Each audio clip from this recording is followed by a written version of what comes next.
পঞ্চায়েতে পড়ে আছে অন্নপূর্ণা ভাণ্ডারের আবেদন, টাকা পাচ্ছেন না বহু মহিলা। পান্ডুয়ায় বিক্ষোভ বিজেপির। রাজ্যে বিজেপি সরকার গঠনের পর মহিলাদের জন্য চালু হওয়া অন্নপূর্ণা ভাণ্ডার প্রকল্প ঘিরে চাঞ্চল্য পান্ডুয়ায়।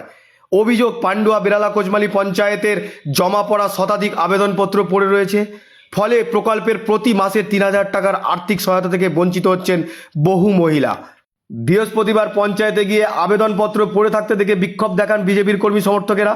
পরে উপপ্রধানের সঙ্গে বৈঠকে বসেন স্থানীয় বিজেপি নেতৃত্ব। বিজেপির পান্ডুয়া মণ্ডল ২ সভাপতি বিশ্বজিৎ পোদ্দার বলেন, অনেক মহিলার অ্যাকাউন্টে টাকা ঢুকলেও এখনও বহু মহিলা এখনও টাকা পাননি। গ্রামের মহিলারা আমাদের প্রশ্ন করছেন, কেন আমাদের অ্যাকাউন্টে টাকা ঢুকলো না। পঞ্চায়েতে এসে তারা দেখতে পান ১২ পাতার বহু অন্নপূর্ণা ফর্ম জমা পড়ে আছে। পঞ্চায়েতের দাবি, কর্মীর অভাব, লোক কম থাকায় এত ফর্ম অনলাইনে তোলা সম্ভব হয়নি। বিশ্বজিতের দাবি, আমরা প্রধানের কাছে বলেছি এলাকায় মাইকিং করে প্রচার করুন, যারা অনলাইনে আবেদন করবেন তাদের কাছ থেকে যেন ১০০ টাকার বেশি না নেওয়া হয়। বেরালা কোচমালি পঞ্চায়েতের প্রধান শোভা মুখার্জি বলেন, যারা অনলাইনে আবেদন করেছিলেন তাদের অনেকেই অন্নপূর্ণা ভাণ্ডারের টাকা পেয়েছেন।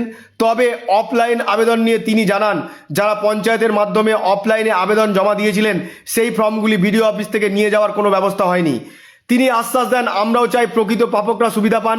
আমরা মাইকিং করব, প্রচার করব, যাতে আবেদনকারীরা অনলাইনে ফর্ম জমা করেন। দেখুন, এই বিগত প্রায় ১ মাসের কাছাকাছি আমাদের যারা বিজেপির যারা কার্যকর্তা আছে তারা অমানসিক পরিশ্রম করেছে। তারা অফলাইনে যে ফর্মগুলো তারা ফিল আপ করেছে, ক্যাম্পে ছিল, অনেক কষ্ট করে তারা ফর্ম ফিল আপ করে পঞ্চায়েতের প্রত্যেকটা পঞ্চায়েত থেকে জমা দিয়েছে। তো এবারে এই অন্নপূর্ণা ভাণ্ডারের টাকা ঢোকেনি। তো আমরা পঞ্চায়েতে যিনি সেক্রেটারি আছেন, প্রধানকে যখন জিজ্ঞেস করলাম, উনি বললো আমার এখানে কোনো দায়িত্ব নেই, বিডিও থেকে তার নিজের স্টাফকে দিয়ে করিয়েছে। তা আমরা যখন এখানে সেক্রেটারি বাবুকে জিজ্ঞেস করলাম, উনি বললেন যে আমাদের লোক নেই বলে আমরা ফিল আপ অনলাইন করতে পারিনি, তাই টাকা ঢোকেনি। তা আমি এখানে এসে দেখলাম যে সত্যি এখানে স্টাফের একটু সমস্যা আছে, আর এগুলো অনলাইন করতে গেলে এত অনলাইন করা সম্ভব নয়। তো আমি বললাম যে আপনারা একটা কাজ করুন, জয়েন্ট বিডিওকে ফোন করা হলো। আমরা ফোন করে বললাম যে স্যার এটা কি করা যাবে। উনি বলল, আমাদের যে দাবি, আমরা বললাম যে আপনারা মাইকিং করে দিন, কারণ মাইকিং করে আপনারা প্রচার করেছিলেন যারা অফলাইন জমা দিয়েছে তাদের অনলাইন করার প্রয়োজন নেই। আপনারা নিজেরাই বলেছেন, নাহলে সাধারণ মানুষ কিন্তু অনলাইন করে ফেলতে পারত।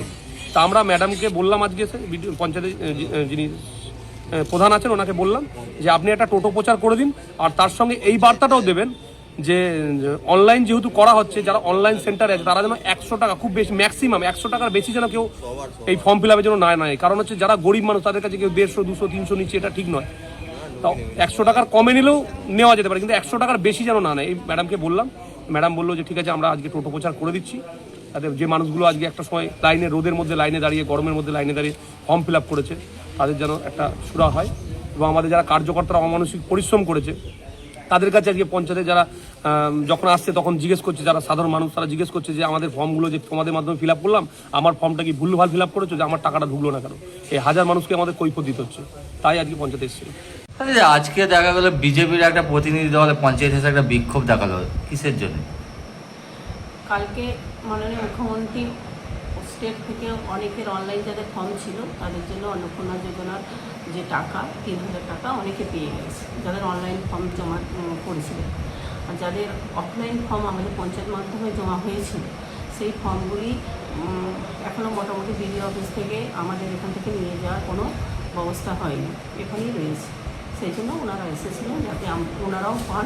আমরাও চাইছি, সর্বান্তকরণে চাইছি যাতে ওনারাও সকলেই পয়সা পান। তবে আজকে একটা সিদ্ধান্ত আমরাও নিয়েছি, বা ম্যাডামের কাছ থেকে আমরা অনুমতি নিয়ে একটা মাইক প্রচারের ব্যবস্থা করব, যাতে সকলে অনলাইন ফর্মগুলি জমা করে। আর এই বিজেপির পক্ষ থেকে একটা অভিযোগ তুলছে, আপনাদের এটা তৃণমূল পরিচালিত পঞ্চায়েত, তো ওদের সরকারকে বদনাম করার জন্য আপনারা এই কাজগুলো করছেন না, কি বলবেন? সেরকম কোনো ব্যাপার নয়, এগুলি সব ব্লকের ব্যবস্থাপনা, আমাদের সরকারি স্টাফেদের ব্যবস্থাপনা। ওনারা আরও ওনাদের অনেক রকম কাজের চাপ আছে, সেই জন্য হয়তো করে উঠতে পারছেন না। তো হয়ে গেলেই ওরা সকলেই টাকা পাবে আশা করছি। কি নাম দিদি? আমার নাম শোভা মুখার্জি, বেরালা কোচমালি গ্রাম পঞ্চায়েত প্রধান।